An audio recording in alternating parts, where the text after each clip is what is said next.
तो कल आप लोगों का बाबर और क्या था, हुमायूं हो चुका था। आज हम लोग पढ़ने वाले हैं अकबर को। तो अकबर स्टार्ट करने से पहले हम चाहते हैं कि 2-3 प्रश्न का जवाब आप लोग दे दें, ताकि पता चले कि आप लोग को कुछ याद है या नहीं। तो बाबर के द्वारा बताइए, एक पुस्तक लिखा गया था, उसका नाम क्या है? तो बताइए कि बाबर का जो पुस्तक था बाबरनामा, उसको फारसी में अनुवाद किसने किया था? आप हमको बताइए कि घाघरा का युद्ध कब लड़ा गया था? 1500 किसके किसके बीच लड़ा गया था? बाबर और अफगानों के बीच। आप हमको बताइए कि चंदेरी चंदेरी का युद्ध कब लड़ा गया था? ये बताइए आप कि पानीपत का पहला युद्ध कब लड़ा गया था? 1500। और एक युद्ध था, इसका नाम था क्या? खानवा का युद्ध। तो खानवा का युद्ध कब लड़ा गया था? 1527। ठीक है, तो हुमायूं के बारे में पूछ लेते हैं कुछ। हुमायूं जो है उसका पहला युद्ध कब लड़ा गया हुमायूं के द्वारा? 1531 में। 1531 में। चौसा का युद्ध कब लड़ा गया? 1540। और बिलग्राम का युद्ध कब लड़ा गया? 1540 में। उसके बाद कलंदर का युद्ध कब लड़ा गया? अच्छा सॉरी, क्या नाम है, उपाधि दी गई थी किसको? बाबर को। और 1955 में कोई युद्ध लड़ा था ये, सॉरी 1555 में कोई युद्ध लड़ा था। कौन सा युद्ध? सरहिंद का युद्ध 1555 में। और हुमायूं की मृत्यु कब हो गई थी, कौन से ईस्वी में? 1556 में। 1 जनवरी 1556 में हुमायूं की क्या हो गई? अब हम लोग बात करते हैं अकबर को। ध्यान से सुनिएगा। जैसा कि आप लोगों को पता है कि भाई हुमायूं जो है शेरशाह के साथ में युद्ध लड़ा, और लड़ने के बाद जो है हुमायूं को 15 वर्षों के लिए भेज दिया गया कि जाइए आप भाई हिंदुस्तान छोड़ दीजिए, है ना। तो हिंदुस्तान छोड़ दीजिए, तो वो चला गया सिंध की तरफ, है ना। 15 वर्षों तक घुमक्कड़ की जिंदगी व्यतीत किया।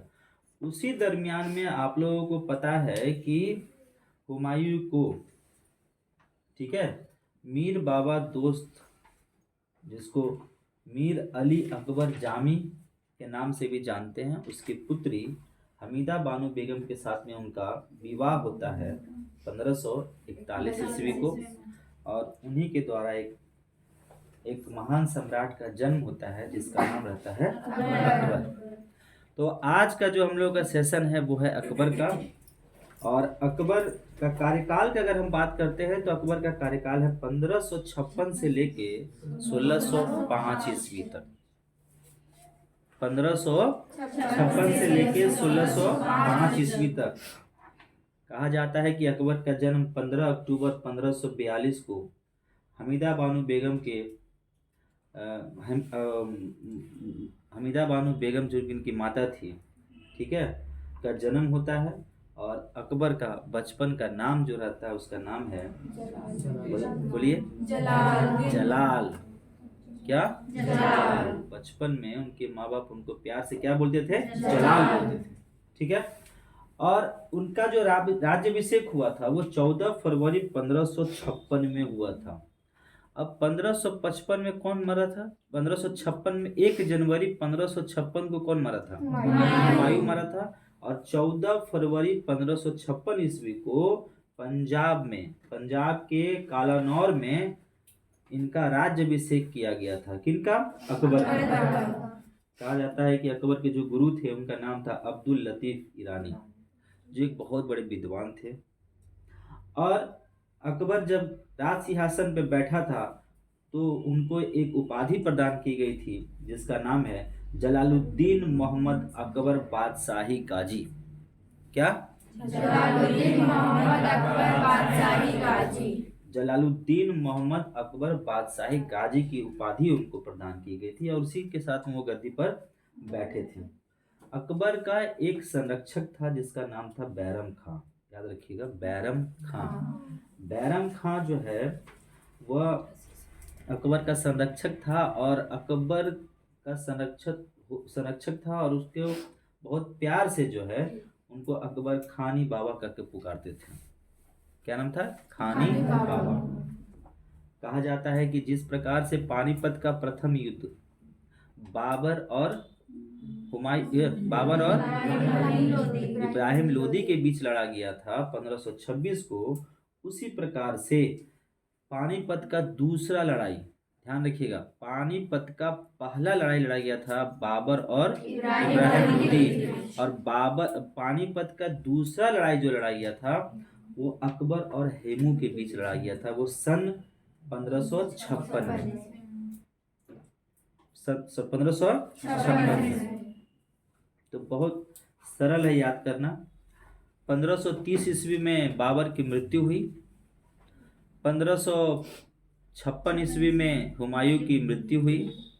1556 ईस्वी में अकबर गद्दी पर बैठा। अब 1556 में ही 5 नवंबर 1556 को ही पानीपत का दूसरा लड़ाई लड़ा गया था। ठीक है, क्या हुआ? तो आप लोग क्या गुफ्तगू कर रहे हैं? ठीक से बैठिए, कुर्सी छोड़ के ठीक से बैठिए। सभी लोग हिस्ट्री सुन रहे हैं तो सुनिए अच्छा से, है ना, और फील कीजिए इतिहास को। नहीं फील कीजिएगा तो दिमाग से सब उड़ते जाएगा, पता चलेगा कि सत्यनारायण का कथा हो रहा है।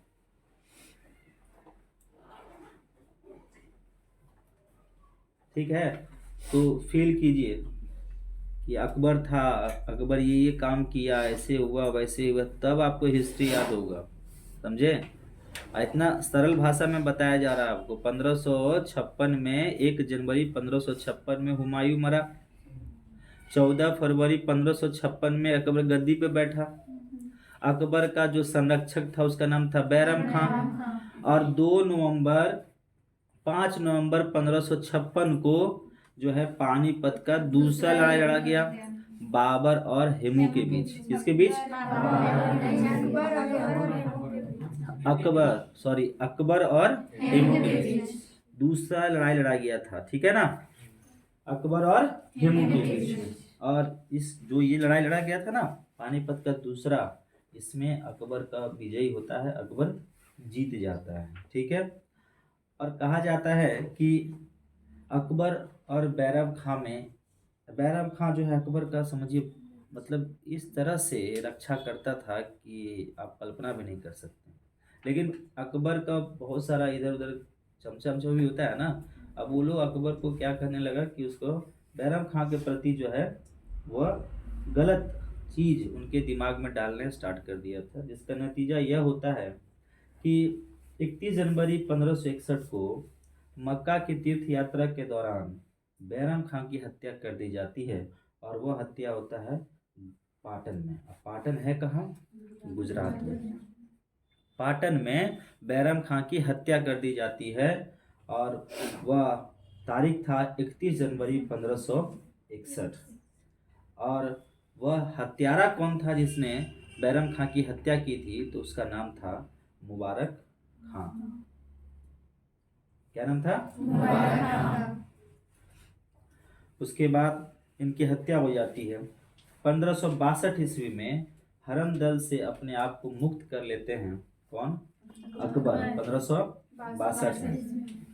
अब एक युद्ध होता है 18 जून 1576 को।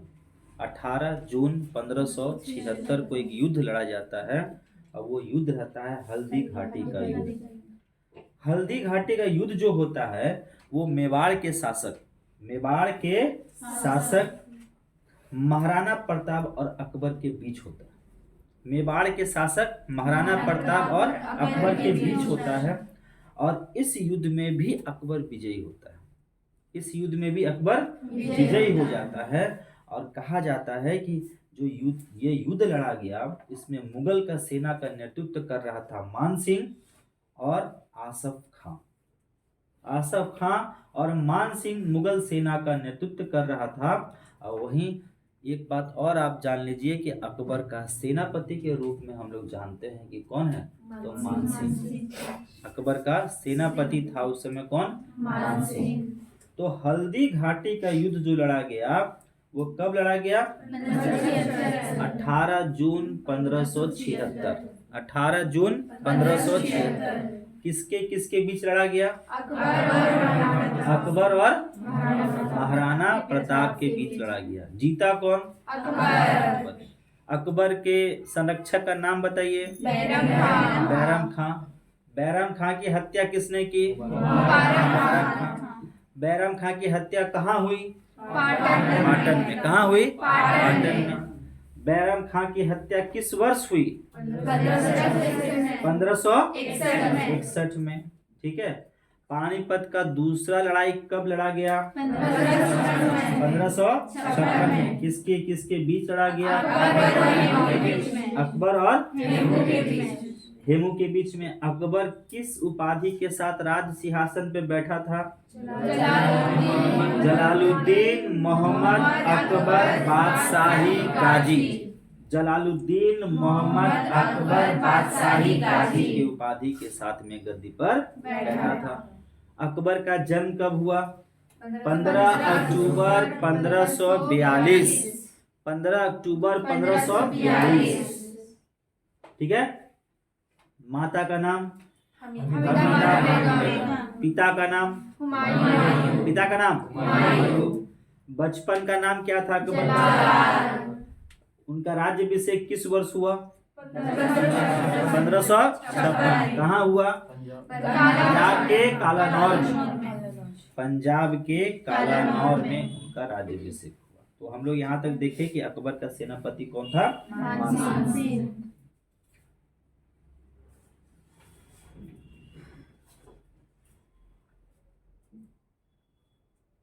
चलिए, कहा जाता है कि जब हल्दी घाटी का युद्ध हुआ था महाराणा प्रताप और अकबर के बीच में, तो इस युद्ध में हकीम खां सुर के नेतृत्व में एक अफगान फौजी टुकड़ी एवं भीलों की एक छोटी सी सेना ने भाग लिया था। किसके ओर से, तो महाराणा प्रताप की ओर से। महाराणा प्रताप की मृत्यु जो है वो 19 जनवरी 1597 को एक सख्त धनुष का प्रत्यंचा चढ़ाते। प्रत्यंचा का मतलब क्या होता है बताते हैं आपको। जो धनुष होता है ना, धनुष, तो धनुष को आप देखे होंगे कि उसको इस तरह से ऐंठता है, टाइट करता है ना, तो वो चढ़ाते समय में इनकी क्या हो गई कि वो टूट जाता है, उनको लग जाता है, वो क्या होता है, वो मर जाते हैं। ठीक है, मर जाते हैं। ठीक है। तो कहा जाता है कि उनकी मृत्यु हो जाती है। और जिस समय हल्दी घाटी का युद्ध हुआ था उस समय डंगरपुर के चावड़ में ये अपनी राजधानी बनाए थे। और आप लोग को पता होना चाहिए कि महाराणा प्रताप के घोड़े का नाम क्या था, चेतक था। और उनके साथ एक हाथी भी था, जिसको हाथी का नाम बोलिए, राम प्रसाद। हाथी का नाम क्या था, राम प्रसाद। और घोड़ा का नाम क्या था, महाराणा प्रताप की मृत्यु कब हुई, 1597। महाराणा प्रताप और अकबर के बीच में जो युद्ध लड़ा गया उसका नाम क्या, हल्दी घाटी युद्ध कब लड़ा गया। चलिए, अब अकबर के दरबार में एक पुरोहित थे, एक पुरोहित रहा करते थे जिनको दीने इलाही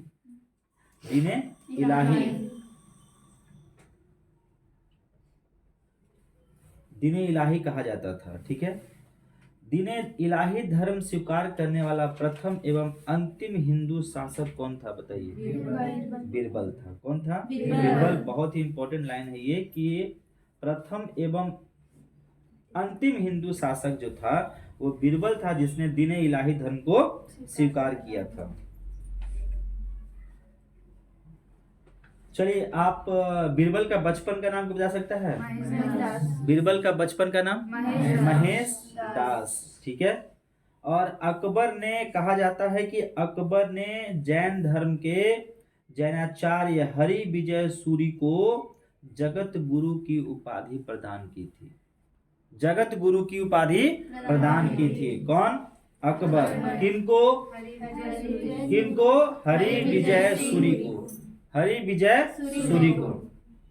ठीक है। उसके बाद हम लोग जानते हैं कि जब्ती प्रणाली अकबर के शासनकाल में प्रचलित थी। राजा टोडरमल 1580 ईस्वी में 10 साल बंदोबस्त व्यवस्था लागू किया था।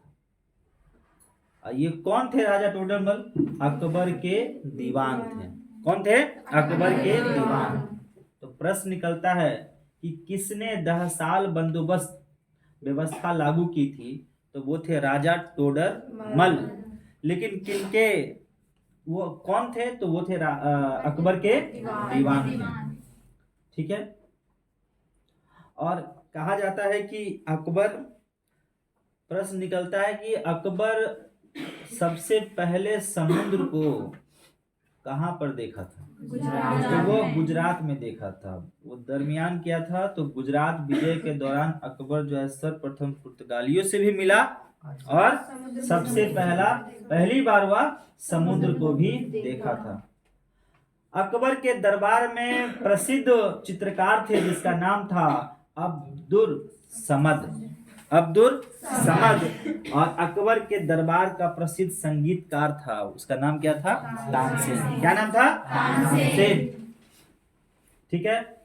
अगर हम बात करें कि अकबर के द्वारा किया गया कौन कौन सा कार्य है जो महत्वपूर्ण कार्य है अकबर के द्वारा, तो याद रखिएगा, दास प्रथा का अंत इन्होंने किया था 1562 में।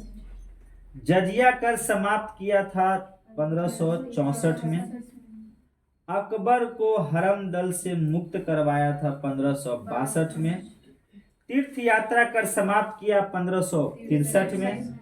फतेहपुर सीकरी की स्थापना और राजधानी को आगरा से फतेहपुर सीकरी स्थानांतरण करवाया 1571 में। इबादत खाने की स्थापना 1575 में।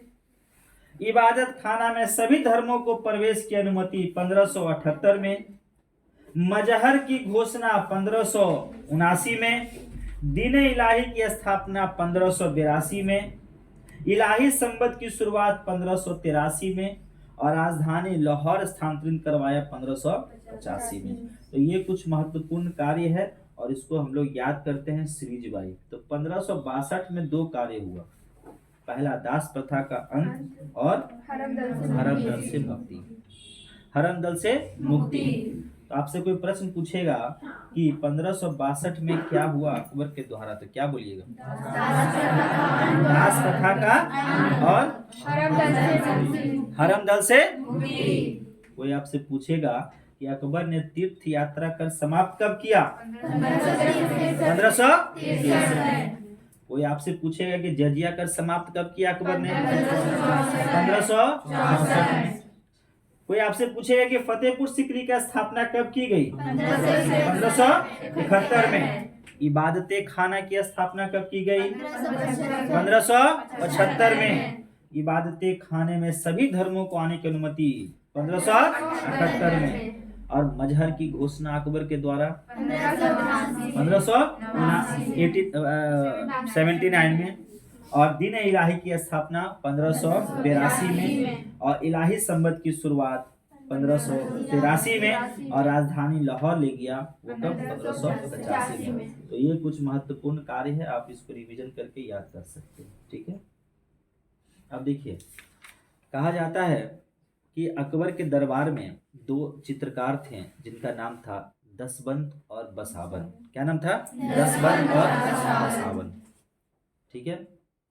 अकबर के शासनकाल में कुछ प्रमुख गायक भी थे जिसको हम लोग तानसेन, बाज बहादुर, बाबा रामदास एवं बैजू बावरा के नाम से जानते हैं। अकबर की शासन प्रणाली की अगर बात करते हैं तो अकबर की शासन प्रणाली की प्रमुख विशेषता थी मनसबदारी प्रथा। क्या थी? मनसबदारी प्रथा। और अकबर के समकालीन प्रसिद्ध सूफी संत की अगर चर्चा करते हैं तो उनका नाम था सलीम चिश्ती। सलीम चिश्ती। इतिहासकारों के द्वारा कहा गया है कि अकबर की मृत्यु 16 अक्टूबर 1605 ईस्वी को हो गई थी और उन्हें आगरा के निकट सिकंदरा में दफनाया गया था। कहाँ दफनाया गया था? अब अकबर के कार्यकाल को स्थापत्य काल के नाम से भी हम लोग, कला के नाम से भी जानते हैं। मतलब क्या होता है इसका? हाँ, स्थापना किया, बहुत सारा चीज का ये क्या किया? स्थापना किया, जिसे हम लोग क्या कहते हैं? स्थापत्य कला के क्षेत्र में अकबर बहुत ज्यादा फेमस था, इसलिए हम लोग इस काल को क्या कहते हैं? स्थापत्य कला। जैसे कि दिल्ली में हुमायूं का मकबरा बनाया, आगरा का जो लाल किला देख रहे हैं ना आप लोग, आगरा का लाल किला है कि दिल्ली का लाल किला? दोनों है। तो आगरा का लाल किला किसने बनाया? अकबर। फतेहपुर सीकरी तो सुने ही हैं, किसने? अकबर। फतेहपुर सीकरी में शीश महल बनाया गया था, एक शाही महल, वो किसके द्वारा? अकबर के द्वारा। और दीवाने खास अकबर के द्वारा, पंचमहल अकबर के द्वारा, बुलंद दरवाजा अकबर के द्वारा, जोधाबाई का महल अकबर के द्वारा, इबादत खाना अकबर के द्वारा, इलाहाबाद का किला अकबर के द्वारा और लाहौर का किला। तो ये सब जो है महत्वपूर्ण कृतियां हैं किनका? अकबर का। वहीं अगर आपसे हम पूछे कि अकबर के दरबार में 9 रत्न हुआ करते थे, तो किनको 9 रत्न याद है, ये बताइए। आप लोगों में से किन्हीं को 9 रत्न याद है? बोलिए। अबुल फजल, फैजी, मुल्ला दो प्याजा, खाना, तानसेन। आधा वो बोलिए, आधा आप, आधा वो, ऐसे नहीं, एक आदमी बोलिए पूरा, बोलिए। तो सुनिए, 9 रत्न जो थे, पहला अबुल फजल, दूसरा फैजी, तीसरा तानसेन, चौथा बिरबल, पांचवा टोडरमल, छठा राजा मानसिंह, सातवां अब्दुल रहीम खाना, आठवां फकीर अजुद्दीन और 9वां मुल्ला दो प्याजा। बात समझे? मुल्ला दो प्याजा। तो ये 9 रत्न थे अकबर के। अबुल फजल का एक बड़ा भाई था जिसका नाम था फैजी। अबुल फजल का एक बड़ा भाई था जिसका नाम था फैजी। और फैजी जो है अकबर के दरबार में राजकवि के पद पर था। किस पद पर? राजकवि के पद पर। और अबुल फजल ने ही अकबर पे एक ग्रंथ की रचना की है जिसका नाम है अकबरनामा। ठीक है। और अबू फजल दीन इलाही धर्म का मुख्य पुरोहित भी था। कहा जाता है कि संगीत सम्राट तानसेन का जन्म 1506 ईस्वी में ग्वालियर में एक ब्राह्मण परिवार में हुआ था और इनका असली नाम रामतनु पांडे था। रामतनु पांडे था। और इनकी द्वारा कुछ कृतियां भी थी, जैसे मियाँ की टोड़ी, मियाँ का मल्हार, मियाँ का सारंग, दरबारी कान्हारा इत्यादि बहुत सारे हैं। तो ये सब को देखते हुए अकबर जो है उनको एक उपाधि दिया था जिसका नाम था कंठाभरण वाणी विलास। कंठाभरण वाणी विलास, ये अकबर ने तानसेन को उपाधि दिया था। ठीक है। अकबर के काल में स्वामी हरिदास भी एक महान संगीतज्ञ थे। ये वृंदावन में रहकर भगवान की उपासना करते थे। कहा जाता है कि हरिदास तानसेन के गुरु थे। हरिदास किसके गुरु थे? तानसेन के गुरु थे। जबकि कुछ विद्वानों का मानना है कि हरिदास एवं तानसेन दोनों को मानसिंह तोमर का शिष्य, कुछ गुरु के द्वारा क्या कहा गया कि भाई, पहले तो कहा गया कि भैया हरिदास तानसेन के गुरु थे, लेकिन कुछ विद्वानों का मानना है क्या है कि तानसेन और हरिदास दोनों मानसिंह तोमर के शिष्य। हरिदास का गाना सुनने के लिए, बहुत फेमस बात बता रहे आपको, हरिदास का गाना सुनने के लिए अकबर को इनकी कुटिया पे जाना पड़ता था। सोच लीजिए, कल्पना कीजिए कि हरिदास गाना गा रहे हैं और अकबर अपना दरबार से कहाँ पहुंच रहे हैं, उसके कुटिया में, क्योंकि इन्होंने अकबर के दरबार में जाने से भी मना कर दिया था। कौन? हरिदास। क्यों मना किया था? तो इनका कहना था कि वे केवल अपने भगवान के लिए ही गाते हैं और दरबार से उनका कोई मतलब नहीं है, भगवान के लिए ही गाते हैं और हमको किसी से कोई मतलब, जिसको सुनना है वो हमारे यहाँ कुटिया में पधारे। इसीलिए अकबर जाया करता था उनके कुटिया में। तो भाई राजा आदमी इससे भी प्रेरित हो गया, खुश हो गया।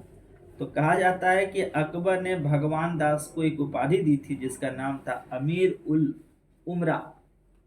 अमीर उल उमरा अकबर ने भगवान दास को उपाधि दी थी। अब यूसुफ जाइयों के विरोध में विरोधियों को दबाने के लिए दबाने के दौरान बीरबल की हत्या कर दी गई थी। बीरबल की हत्या कर दी गई थी। 1602 ईस्वी में सलीम के निर्देश पर दक्षिण से आगरा की ओर आ रहे अबुल फजल को रास्ते में वीर सिंह बुंदेला नामक सरदार ने हत्या कर दिया था। अब सोच लीजिए, इधर यूसुफ जाइयों के विद्रोह को दबाने के दौरान बीरबल का हत्या कर दिया गया और उधर 1602 में सलीम, जो जहांगीर, अभी हम लोग पढ़ने वाले हैं ना जहांगीर को, तो वो जहांगीर के आदेश पर जब अबुल फजल आगरा की ओर आ रहे थे तो रास्ते में वीर सिंह बुंदेला नामक सरदार ने उनकी क्या कर दी? हत्या कर दी। कहा जाता है कि अकबर एक विभाग की स्थापना किए थे जिसका नाम था अनुवाद विभाग। क्या नाम था? अनुवाद विभाग। अब यह अनुवाद विभाग में होता क्या था, सुनो। जैसे कि रामायण है ना, रामायण, तो रामायण को वो लोग अलग अलग, जैसे फारसी में अनुवाद करवाया, महाभारत को क्या करवाया? फारसी में अनुवाद करवाया, ठीक है। तो उसके लिए वो लोग बड़े बड़े योग्य व्यक्ति को रखते थे और वहाँ पे कहा जाता है कि नकीब खां, अब्दुल कादिर बदायूनी और शेख सुल्तान, ये तीनों ने मिलकर रामायण एवं महाभारत को फारसी में अनुवाद करवाया। किसमें? फारसी में, रामायण और महाभारत को। तो नाम ध्यान से सुनिएगा, नकीब खां, अब्दुल कादिर बदायूनी और शेख सुल्तान, रामायण और महाभारत को फारसी में अनुवाद किया और महाभारत का नाम आप याद रखिएगा रजनामा ये रखा गया था। कहा जाता है कि पंचतंत्र का भी फारसी में अनुवाद हुआ था, ठीक है। अबुल फजल ने अनवर ए सादात नाम से तथा मौलाना हुसैन फैज ने यार ए दानिश नाम से किया था। हाजी इब्राहिम सरहिद ने अर्थवेद का और मुल्ला शाह मोहम्मद ने राज तरंगनी का, अब्दुल रहीम खाना ने तुजुक ए बाबरी और फैजी ने लीलावती का फारसी में अनुवाद किया था। बहुत इंपॉर्टेंट है ये सब। तो रामायण और महाभारत को कौन कौन? नकीब खां, पीछे से रिपीट कीजिएगा आप लोग, नकीब खां, अब्दुल कादिर बदायूनी और शेख सुल्तान। इसको किस में अनुवाद किया? फारसी में। महाभारत का नाम क्या रखा गया? पंचतंत्र का फारसी में अनुवाद किसने किया? अबुल फजल। किसने किया? अबुल फजल। क्या नाम? अनवर ए सादात। बोलो, अनवर ए सादात। मौलाना हुसैन फौज ने क्या नाम दिया? यार ए दानिश, यार ए दानिश। अर्थवेद जो है ना हम लोगों का, हाँ? अथर्ववेद को इब्राहिम सरहिद ने और मुल्ला शाह मोहम्मद ने राज तरंगनी का अनुवाद करवाया था, और वहीं अब्दुल रहीम खाना खाना ने तुजुक ए बाबरी तथा फैजी ने लीलावती का फारसी में अनुवाद करवाया था। ठीक है, और उसका नाम क्या रखा था? बोलिए। सहेली। क्या रखा था? सहेली। भागवत पुराण सुने हैं आप लोग? भागवत पुराण का अनुवाद भी फारसी में किया गया था, और वह किया गया था टोडरमल के द्वारा। किसके द्वारा? ठीक है। अकबर के काल को हिंदी साहित्य का स्वर्ण काल कहा जाता है। ठीक है, अकबर के काल को क्या कहा जाता है? हिंदी साहित्य का स्वर्ण काल। अकबर ने बीरबल को कवि प्रिय एवं नरहरि को महापात्र की उपाधि दी थी। बुलंद दरवाजा का निर्माण अकबर ने जब गुजरात पर विजय पाया था तो उसके उपलक्ष्य में करवाया था, और 4 बाग बनाने की परंपरा भी अकबर ने शुरुआत की थी। अकबर ने श्री कमल की उपाधि अब्दुल समद को एवं जड़ी कलम की उपाधि मोहम्मद हुसैन कश्मीरी को दिया था। इस प्रकार से हम लोग अकबर के जीवन को बहुत छोटे टर्म में हम लोग देखे हैं। ठीक है, लेकिन जब इसका पूरा कहानी सुनिएगा तो आपको बहुत मजा आएगा। ठीक है, कि किस तरह से आपको इसके संरक्षक को मारा गया, क्यों मारा गया। अकबर पहले पंजाब में उनका राज्याभिषेक होता है, उसके बाद फिर दोबारा कहाँ होता है? आगरा में कि दिल्ली में? पहले पंजाब में होता है क्योंकि उस समय बच्चा रहता है। ठीक है, अब फिर आता है तो यहाँ पे उसका राज्याभिषेक होता है। तो इस प्रकार से अगर हम लोग अकबर का जब टॉपिक पढ़ेंगे तो और बेहतरीन ढंग से पढ़ेंगे। तो फिलहाल ये आपको याद करना है अच्छे से, है ना? पहले बताइए, आप लोग सुने तो कुछ समझ में आया? कुछ भी याद हुआ? कुछ दिमाग में आया? हाँ, घर में बैठेंगे तो याद हो जाएगा। आप देखिए, हिस्ट्री को कहानी के रूप में थोड़ा सा ऐसे समझना है ना, उसको जब तो फील नहीं कीजिए तो मज़ा नहीं आएगा। ठीक है, और आप लोग वीडियो को ज़्यादा से ज़्यादा शेयर कीजिए। ठीक है, ज़्यादा से ज़्यादा शेयर कीजिए। तो चलते हैं, मिलते हैं कल हम लोग अगले वीडियो में। जो भी स्टूडेंट इस वीडियो को सुन रहे हैं या देख रहे हैं तो आपसे रिक्वेस्ट है कि आप ज़्यादा से ज़्यादा शेयर कीजिए इसको, और सब्सक्राइब जरूर कीजिएगा। मिलते हैं नेक्स्ट वीडियो में।